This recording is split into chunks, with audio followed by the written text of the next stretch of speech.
Halo warga Sukawati, saya ingin bercerita tentang kejadian mistis saya dalam pekerjaan saya sekitar 10 tahun yang lalu, di mana saya seorang pelaut bekerja silih berganti pindah kapal di Indonesia, khususnya di setiap tempat saya pasti berpindah-pindah tempat kerjaan saya, dan kebetulan saya terakhir pindah di kapal tanker sekitar 10 tahun yang lalu di Batam. Kapal posisi saya anchor di sana, dan singkat cerita saya bekerja di kapal itu hampir selama 1 tahun, dan kebetulan saya kerja situ kita ganti kru di kapal itu, kita kru change, dan kebetulan yang dulu kerja di kapal itu sempat bilang sama kru yang baru, kru kita bilang kalau di kapal ini kalau bisa jangan bicara kata sayang, dan kita kebetulan ketawa semua sama teman-teman. Kita pikir itu hanya candaan teman-teman yang lama kerja di kapal yang kita kerja, dan singkat cerita kita bekerja seperti biasa, hari demi hari kita bekerja.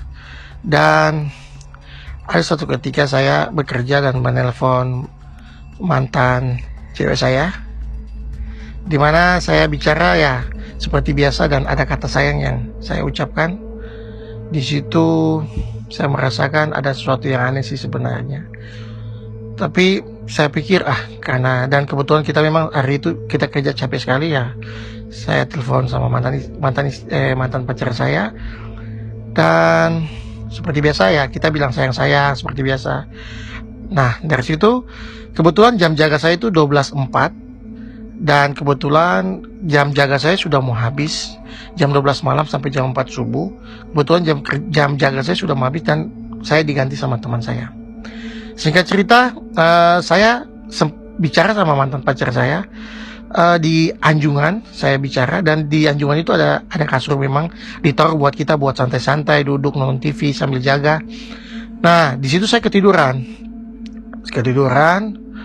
dan teman saya jaga ya seperti biasa, dia lagi duduk, lagi lihat-lihat radar apa semua. Saya sudah selesai jam jaga ya, saya kebetulan capek ya, saya tidur di Anjungan, kebetulan saya tertidur di situ. Nah pas saya tertidur itu tidak hitungan menit sih, hitungan detik, saya pas tutup mata tiba-tiba saya nggak bisa bergerak sama sekali. Tapi di saat kondisi itu saya berpikir, saya kayaknya ketindisan. Kita orang kalau di timur, kebetulan saya orang dari timur, bilang kalau kita kalau tidur ketindisan itu diganggu, dipegang sama yang dipegang hantu, dan kita nggak bisa bergerak sama sekali, bicara pun nggak bisa. Kita bisa berteriak, tapi kayak macam berteriak panggil teman saya gitu, tapi teman saya nggak dengar. Saya lihat dia, tapi tapi saya nggak bisa bicara, bergerak pun nggak bisa. Mau goyang kaki saya, mau tangan saya mau digerakin pun nggak bisa, kepala saya pun nggak bisa, dan mulut saya pun mau berbicara panggilnya pun nggak bisa. Dan saya berdoa. Nah dari situ saya berdoa terlepas, tapi saya belum lihat setan itu. Nah saya pikir kayaknya saya capek sekali, sampai saya tidur saya ketindisan. Nah alasannya seperti itu sih, saya berpikir hari itu. Tapi di saat pas saya mau tidur lagi, itu kejadian lagi ketindisan. Nah sekitar ketindisan sekitar ke 4-5, saya lihat dia, kebetulan dia duduk di bawah kaki saya, tapi kepalanya bukan menghadap saya, menghadap ke sebelah. Saya nggak bisa lihat mukanya. Dia pakai baju putih, rambut panjang kayak macam orang-orang Belanda gitu, cewek-cewek Belanda. Tapi dia hanya memperlihatkan setengah muka, wajahnya dia. Jadi saya hanya bisa lihat hidungnya, nggak bisa lihat semuanya. Nah saya berdoa lagi, saya teriak teman saya, dan terlepas lagi. Dan saya bilang, saya teriak sama teman saya, bro, lu lihat nggak cewek yang di sini, yang duduk depan saya tadi? Dia bilang, nggak ada.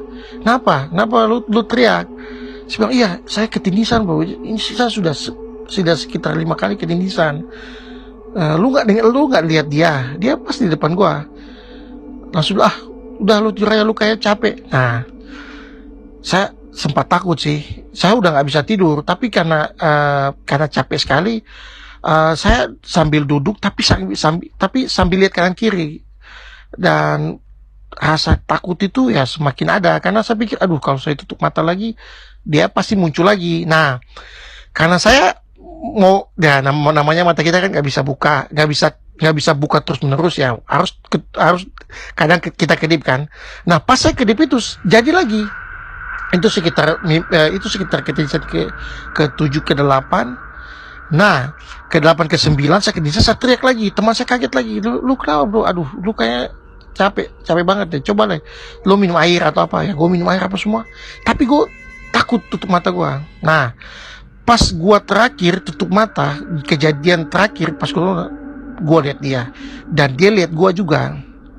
Nah, tapi gue hanya lihat sekejap mukanya dia lah, tiba-tiba dia dia buang muka sama saya, tiba-tiba langsung hilang dan saya kebangun. Nah, saya cerita sama teman saya, dan teman saya kebetulan tidak percaya sama apa yang saya bicarakan. Tapi di satu sisi ya saya mengalami hal yang kalau mau dibilang tidak masuk akal buat saya, karena kalau mau bilang ketindisan, kalau mimpi buruk yang dipegang setan atau apapun itu, kalau mau dipikir paling 1-2 kali atau 3 kali lah paling banyak. Saya ini hampir 10 kali. Dan singkat cerita, saya bicara sama teman saya nggak percaya.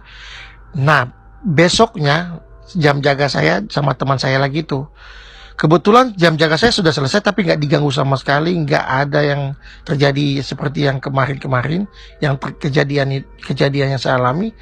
Tiba-tiba teman saya lihat sih dia lagi ngobrol di luar, tapi saya kan nggak tahu dia ngobrol apa. Saya lagi jam jaga, lagi lihat radar, lagi lihat posisi kapal aman atau tidak. Tiba-tiba dia teriak keras sekali, kencang sekali. Saya juga kaget, saya pikir kenapa bro? Wah bro, betul yang lu bilang, perempuan itu yang rambut pirang-pirang itu, yang cewek putih itu, betul bro. Dia marah gue, dia tarik kaki gue. Dan gue bilang, nah, lo tadi bicara sayang-sayang kan? Iya, gue tadi bicara sayang-sayang sama istri saya. Nah, dari situlah saya menertawakan dia karena kejadian itu sama saya. Tapi dia hanya sekitar 3 kali ketindisan. Dan dari situ kita cerita sama kru kapal kita yang kita sama-sama satu kapal, dan mereka pada takut semua. Dari yang kita rasa lucu, dan dari situ kita merasa bahwa ini bahaya nih. Dan kebetulan kita bulan itu kita sudah crew change, ganti kru lagi. Kita hanya dari kejadian itu kita mungkin hanya sekitar 1 minggu dari situ kita crew change, kita pindah. Dan itu saja cerita dari saya, mungkin bisa menambah wawasan soal hantu-hantu yang ada di Indonesia. Jadi tetap waspada, salam sayang-sayang.